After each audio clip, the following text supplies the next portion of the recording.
Good morning, gang. Happy Friday morning.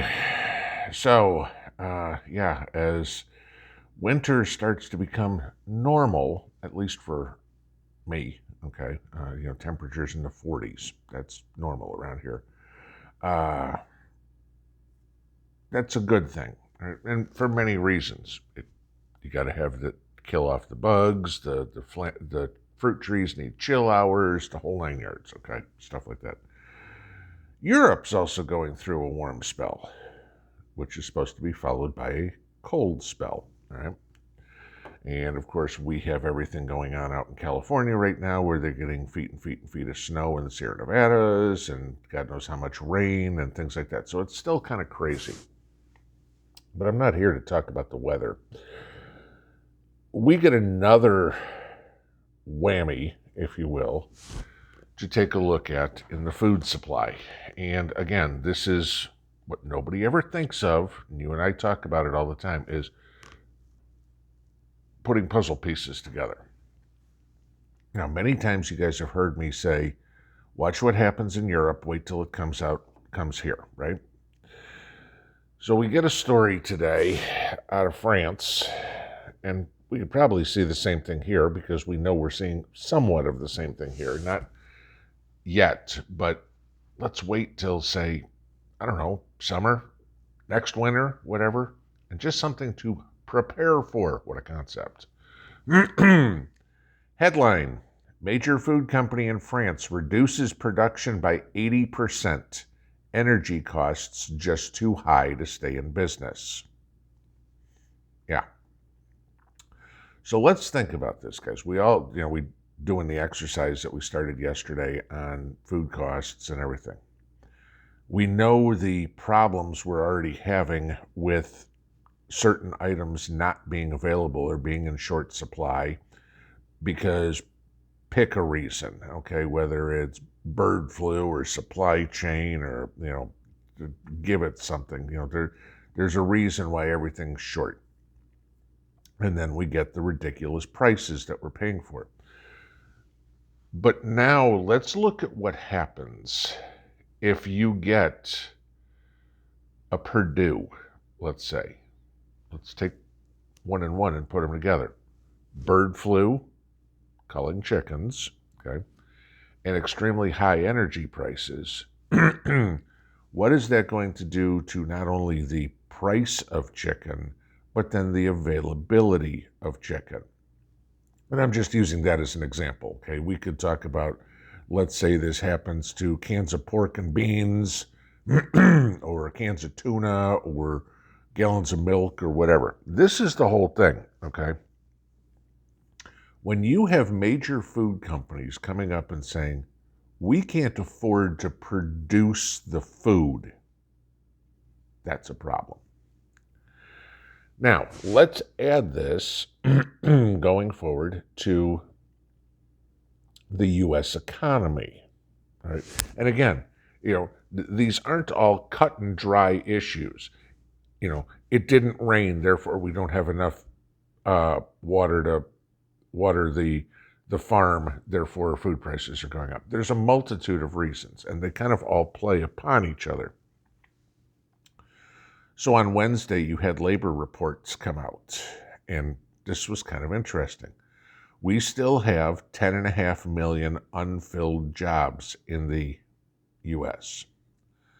So the Fed, and I'm not saying these aren't farming jobs. Don't anybody come up and say, gee, we need to let more illegals in to go pick lettuce. That ain't it, okay? We have 10.5 million unfilled jobs, which they revised the October and November numbers up, so that's staying steady. At the same time, if you noticed yesterday, we had Amazon, who, world's biggest retailer, right? Or at least world's biggest online retailer. They kind of back and forth with Walmart. We're laying off 18,000 people.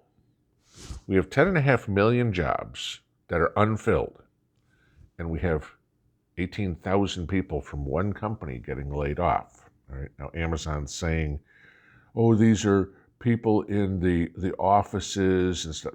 Don't give me that crap, okay?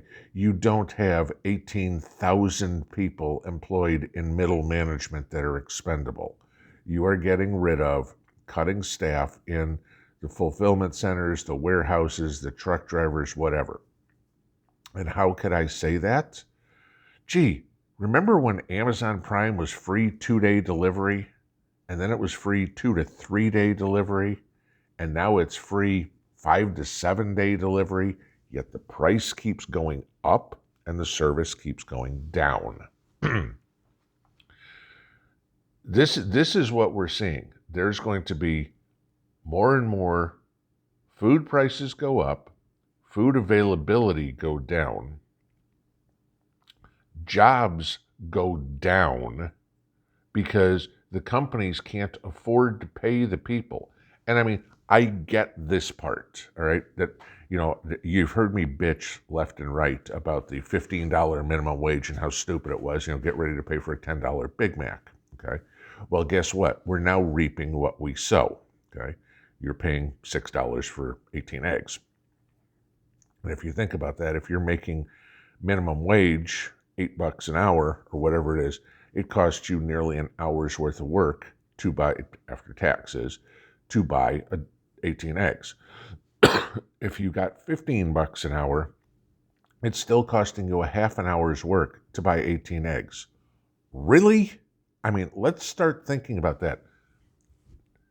How many of us have eggs for breakfast? If you eat 2 eggs for breakfast, that's it, okay?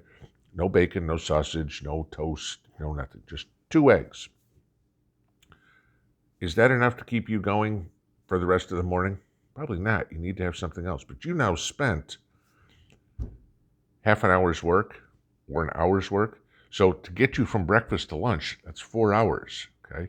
So let's think about this. You just spent a quarter of your income. You had to work between now and lunch, you had to work 1 entire hour just to eat those, or to afford to buy those eggs so you could have 2 for breakfast. It's not sustainable. And the food prices are going to continue to go up. Something has to give. And this is the problem in the labor market, what is going on and what's going to affect us all. They can't raise wages, because if they raise wages, the price of everything keeps going up and we have more inflation, right? But if we cut wages or lay off people, more likely, then what you have is more people who can't afford anything at all and wind up on, food stamps, welfare, whatever, which we wind up paying for it all again. This is how mismanaged this all has been. This is why you can't spend yourself into debt over, because eventually the creditors come calling and say, we want the money. And in this case, it's the economy that's saying it's time to pay the bills. And of course, the government doesn't pay their bills because you and I pay their bills. And they can't even use our money to do it anymore. But if you put this all in a circle, what are we looking at for 2023, potentially? Less food available, more expensive food. So what is available is going to cost you more. You're going to have less income. Either A, you lose your job, or the price of everything is going to keep coming up. This is why it's so critical. And I'm just using food as an example, okay? This is because you can go into, your utility bills or gasoline or, clothing, pick something. This is everywhere, all right? Levi's is paying more to make jeans too. Not just the food companies are paying more for electricity. Everything this year is going to get so prohibitively expensive, and you are going to have so much less money. This is inevitably what will bring out the pitchforks and torches, just like it has in every other country. Venezuela or Iran or Zimbabwe, or pick something, because all of a sudden your money is worth nothing and everything is so expensive. We heard all the comments all the time about in Venezuela, an ounce of silver will buy groceries for a week, right? Okay, different economy, 25 bucks, let's just say on average for an ounce of silver. 25 bucks ain't buying out groceries for a week in the United States. So what do? We need to turn it up to 11, guys, all right?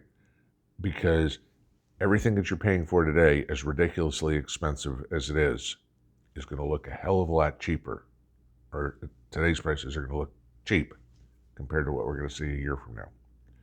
Granted, you're never going to store enough for the rest of your life, but anything that you can save by taking care of yourself now, you're going to appreciate in the future. Pinball out.